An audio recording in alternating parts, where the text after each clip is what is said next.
Ada alasan kenapa banyak pria kuat terlihat sendirian. Mereka nggak benci orang lain. Mereka pun punya teman. Mereka hanya memahami sesuatu yang jarang dipahami kebanyakan orang.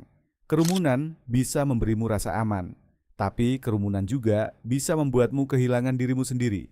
Lihat sekelilingmu. Berapa banyak orang yang benar-benar berpikir sendiri, dan berapa banyak yang hanya mengulang apa yang mereka dengar. Karena saat semua orang berpikir sama, biasanya tidak ada yang benar-benar berpikir. Mayoritas orang hanya mengikuti. Coba ingat masa sekolah. Ada tren tertentu, semua orang ikut. Ada cara berpakaian tertentu, semua orang ikut. Ada opini populer, semua orang ikut. Kenapa? Manusia umumnya ingin diterima. Gak ada yang mau dianggap aneh. Gak ada yang mau dikucilkan.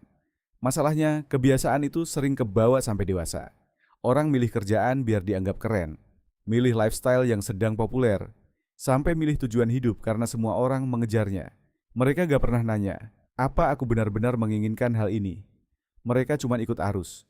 Orang yang hidup ngikutin arus, dia akan semakin sulit untuk kenal dirinya sendiri. Dia cenderung bingung sama apa yang dia inginkan. Bekesendirian memberi sesuatu yang tidak bisa diberikan kerumunan. Saat sendiri, gak akan ada validasi, gak ada pujian, gak ada tepuk tangan. Gak ada yang kasih semangat, yang tersisa hanya kamu dan pikiranmu. Itulah alasan banyak orang gak nyaman sendirian. Karena mereka akhirnya bertemu dengan dirinya sendiri. Mereka bertemu ketakutan mereka, keraguan, dan kelemahan mereka. Tetapi pria kuat justru menggunakan waktu itu. Dia berpikir sambil mengevaluasi hidupnya dan bertanya, aku sedang menuju kemana? Apakah ini arah yang benar-benar aku mau? Pertanyaan seperti ini jarang muncul saat seseorang terus dikelilingi kebisingan. Kalau mau dilihat dari kebanyakan pria hebat, seperti Marcus Aurelius Merak punya pemahaman dan kemampuan ini, kemampuan untuk berani menjadi berbeda dari yang lain. Marcus Aurelius adalah seorang kaisar. Dia memiliki kekuasaan besar, memiliki tentara, memiliki pengaruh, tetapi banyak pemikiran terbaiknya lahir saat dia merenung sendirian. Dia memahami satu hal sederhana. Jika kamu nggak bisa mengendalikan pikiranmu sendiri, kamu nggak akan bisa mengendalikan hidupmu. Dan itu masih relevan sampai hari ini. Banyak orang ingin mengendalikan dunia, padahal mereka bahkan nggak bisa mengendalikan perhatian mereka selama 5 menit. Tetapi ada masalah yang lebih besar. Kerumunan gak cuma memengaruhi keputusan, tapi juga membentuk identitas. Bahaya mentalitas kawanan. Bayangkan, 100 orang berlari ke satu arah. Apa yang akan dilakukan kebanyakan orang? Mereka ikut berlari, bahkan tanpa tahu alasannya. Inilah mentalitas kawanan. Saat mayoritas melakukan sesuatu, otak kita menganggap itu benar, padahal mayoritas gak selalu benar. Sepanjang sejarah, banyak ide besar awalnya ditertawakan. Banyak penemuan besar awalnya ditolak. Karena kerumunan selalu lebih nyaman dengan hal yang familiar. Itulah kenapa pria yang berpikir sendiri sering terlihat berbeda. Bukan karena mereka ingin berbeda, tetapi karena mereka tidak takut mempertanyakan sesuatu.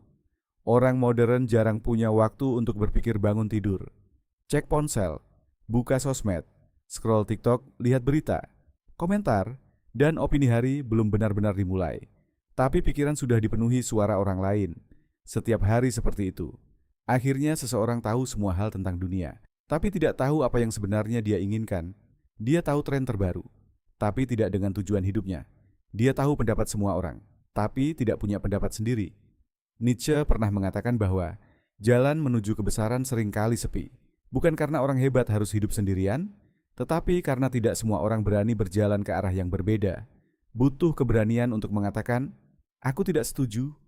Butuh keberanian untuk berpikir sendiri, butuh keberanian untuk tetap berjalan ketika tidak ada yang mendukungmu.